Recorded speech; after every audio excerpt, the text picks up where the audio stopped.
যেখানে শেখ হাসিনা জুলাই গণ অভ্যুত্থানে শত শত ছেলে মেয়ের চোখ কেড়ে নিয়েছে, এই সরকার তারেক রহমানের সরকার এসে ৫ মাসের মাথায় একজন কিশোরের চোখ কেড়ে নিলেন। আমরা বুঝতে পারছি এই সরকার পুরনো পথেই, স্বৈরাচারের পথেই হাঁটছে। অগণতান্ত্রিকভাবে তারা ক্ষমতায় থেকে দেশকে নৈরাজ্যের দিকে নিয়ে যাচ্ছে। তারা গণভোটের গণরায় মানে নাই, তারা স্বাধীন পুলিশ কমিশন করে নাই, অর্থাৎ তারা সন্ত্রাস নির্ভর তারা একটি রাষ্ট্র তৈরি করতে চাচ্ছে। যেটা আগে ছিল সেটাকেই তারা অব্যাহত রাখছে। এবং যিনি স্থানীয় এমপি, যিনি একজন হুইপ, তিনি যেখানে দলকে নিয়ন্ত্রণ করার কথা তিনি নিজেই সন্ত্রাসী পালছেন এবং তার অনুসারীরা এখানে দিবালোকে এবং সন্ধ্যার সময় সকলের সামনে স্পষ্টভাবে হামলা করেছে। এখন হামলা হয়েছে, আমরা এখন পর্যন্ত কেউ গ্রেফতার দেখিনি, কারণ পুলিশ বলছে মামলা হয়নি। ফলে মামলা করার জন্য আমাদের বিক্ষোভ মিছিলকে কিন্তু আমরা স্থগিত করেছি, যেহেতু ১৪৪ ধারা এবং পুলিশ অনুরোধ করেছে আমাদেরকে। আমরা মামলার জন্য আসতে দিয়েছি, তারা মামলার জন্য আমাদেরকে প্রথমে আসতে দেয়নি, বাধা দিয়েছে কয়েক দফায়। আমাদের মাহমুদা মিতু ওনার গায়ে হাত তুলেছে পুলিশ, এবং কিন্তু আমরা বলেছি মামলা না নিয়ে আমরা মাঠ ছাড়বো না, আমরা হবিগঞ্জ ছাড়বো না। হবিগঞ্জের মাটিতে প্রয়োজন আমাদের লাশ পড়ে থাকবে, কিন্তু আমরা মামলা হওয়া পর্যন্ত অপেক্ষা করব। এবং একটা পর্যায়ে পুলিশ মামলা করতে আমাদেরকে এই ক্যাম্পে নিয়ে এসেছে। আমরা অভিযোগ দায়ের করেছি, তারা 2 ঘন্টার মধ্যে, রাতের মধ্যে বলেছে মামলার কোর্ট দিবে। এবং আপনারা দেখতেছেন, আশেপাশে শুনতেছেন যে সন্ত্রাসী বাহিনী, যে স্থানীয় এমপির এবং বিএনপির সন্ত্রাসী বাহিনীরা তারা কিভাবে আতঙ্ক তৈরি করার চেষ্টা করছে। আপনি দেখেন গত 16 বছর তাদের এই উলম্ফন কোথায় ছিল।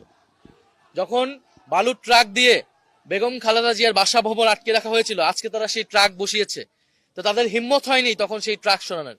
গত 16 বছর তাদের হিম্মত কতটুকু বাংলাদেশের জনগণ কিন্তু দেখেছে। সাধারণ মানুষ যদি গণ অভ্যুত্থানে নেমে না আসতো, ছাত্ররা নেমে না আসতো, এই গণ অভ্যুত্থান সফল হতো না।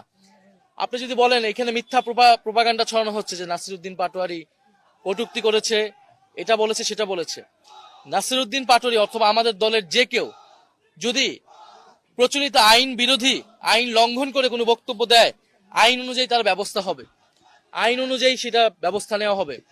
তিনি যদি রাজনৈতিক মূল্যবোধ বিরোধী কোনো বক্তব্য দেন, সেটার বিচার জনগণ করবে। ভোটে জনগণ রায় দেবে, জনগণ সেটা বিচার করবে। কিন্তু ছাত্র দলের বা বিএনপির বা কোনো সন্ত্রাসী তো সেটা বিচার করার কোনো এখতিয়ার নাই, কিন্তু তারা সেটা করছে। আর যদি কটূক্তির কথা বলেন, যে এক্স প্রেসিডেন্ট, যে ফ্যাসিস্ট চুপ্পু, তিনি বর্তমান প্রধানমন্ত্রী তারেক রহমানকে নিয়ে কটূক্তি করেছেন, জিয়াউর রহমানকে নিয়ে কটূক্তি করেছেন, খালেদা জিয়াকে নিয়ে কটূক্তি করেছেন। তাদের যদি হিম্মত থাকে, তাদের যদি শরীরে পোষণ থাকে, তাহলে তারা যে সেই এক্স চুপ্পুর বিরুদ্ধে কথা বলুক, চুপ্পুকে গ্রেফতার করুক। সেই হিম্মত কিন্তু এই সরকারের নাই। যে মামলার বাদী হলেন তন্ময় তাহের রুবেল, আহ্বায়ক জেলা যুবশক্তি হবিগঞ্জে। সাক্ষী হিসাবে আছেন মাহবুবুল বাড়ি চৌধুরী মুবিন, যিনি আমাদের ওইখানে পৌর মেয়র প্রার্থী, সদস্য সচিব জেলা এনসিপি যার হাত ভেঙে দেওয়া হয়েছে, নাহিদউদ্দিন তারেক কেন্দ্রীয় সংগঠক এনসিপি, নূরে আলম চৌধুরী আহ্বায়ক জাতীয় ছাত্র শক্তি। এবং হবিগঞ্জের আমরা 11 জনের যারা একদম ভিডিওতে ছিল তাদের নাম উল্লেখ করেছি এবং আরো 100 অজ্ঞাত উল্লেখ করেছি, কারণ সেখানে অনেকেই পরবর্তীতে হসপিটালে যাওয়ার সময় হামলায় অংশ নিয়েছিল। বুঝি নাই এটা যখন আজকে আমরা অভিযোগটা দায়ের করেছি, এটা ভিডিও ফুটেজে বিশ্লেষণ করা হবে। তো পুলিশ যেটা হলো ওইখানে বিশ্লেষণ করে যখন মামলার কোডটা পাবো, এটা কোন অনুযায়ী সাজানো হয়েছে সেটা এখানে আমরা বলেছি। এটা যারা এখানে আছে সবাই জিকে গাউসের অনুসারী, এবং এখানে যিনি প্রধান মামলার আসামি তিনি হলেন রাজীব আহমেদ রঙ্গন, জেলা ছাত্র দলের উনি সভাপতি।